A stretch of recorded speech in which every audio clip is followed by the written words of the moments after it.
Take my love, take my land.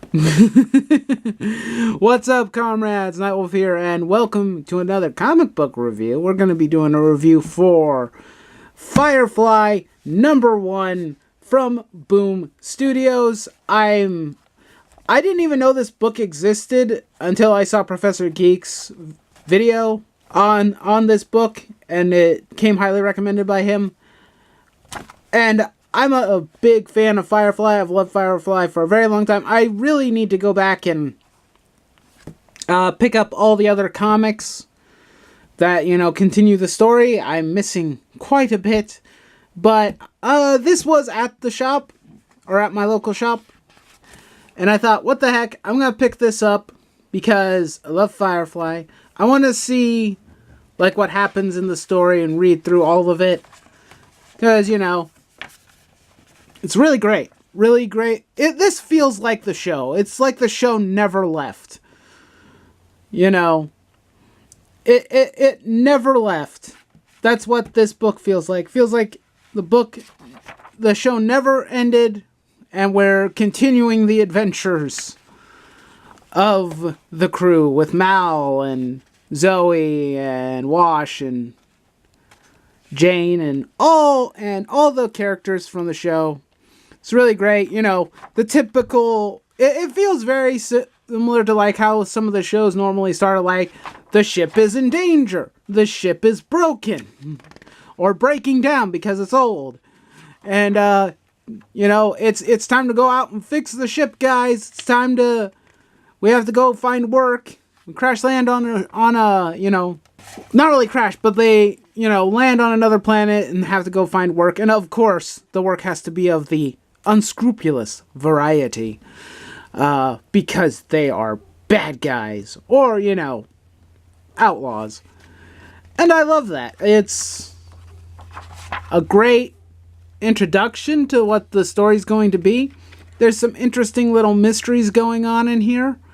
There's because there's also, it's a lot of flashback stuff, like what happened when Zoe and Mal were part of the resistance when they were browncoats. And a lot of that is very interesting.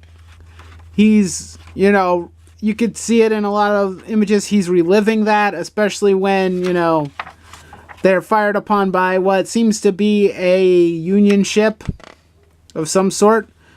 But I'm not going to spoil what that Union ship wants, because then that would spoil the hook at the end. But this particular scene was hilarious, because the planet they land on, the moon that they land on is called Bethlehem, which, if you're someone who is familiar with the Bible, that was a city in the Bible.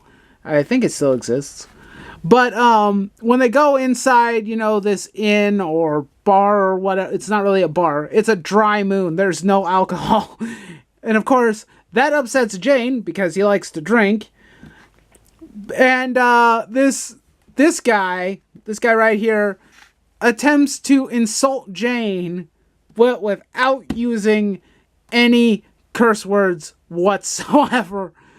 That is hilarious. I love that. It's very, very reminiscent to some of the stuff that the quirkier stuff that the show might pull off. The one thing I will say, the dialogue in this book is fan-frickin-tastic.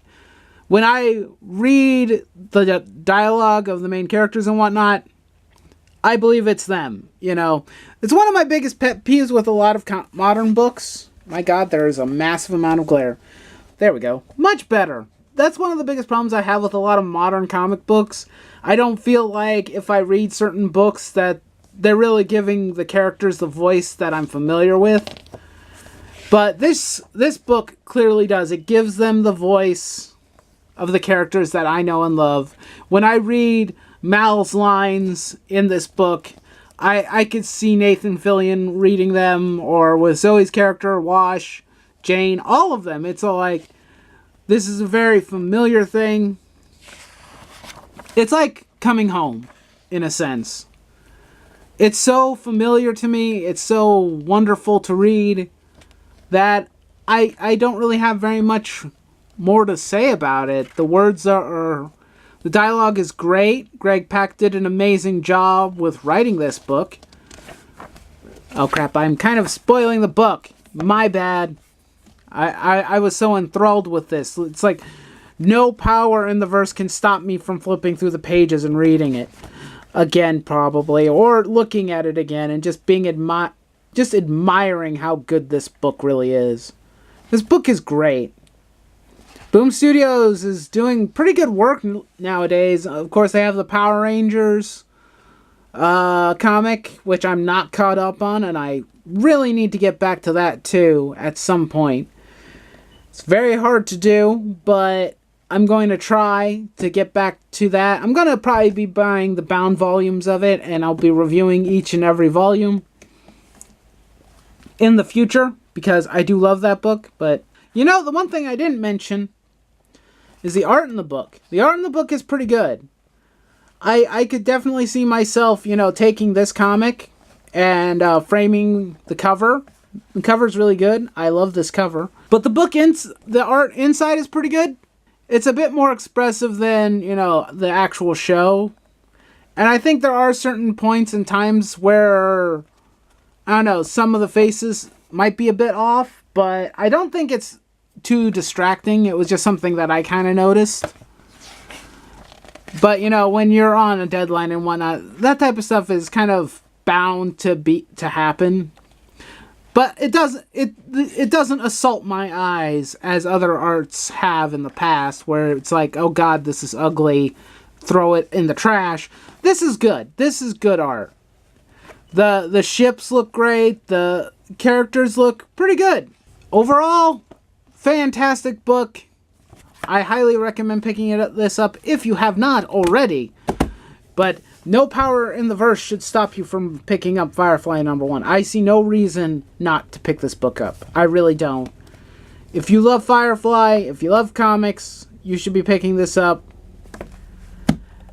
And that's pretty much all I got to say about it. It was a lovely book. I want to read issue 2 when it comes out. With that said, of course, as always, I'd like to thank you all so much for watching this video. Please leave me a like, shoot me a comment, subscribe if you are new to this channel, and become a brown coat today.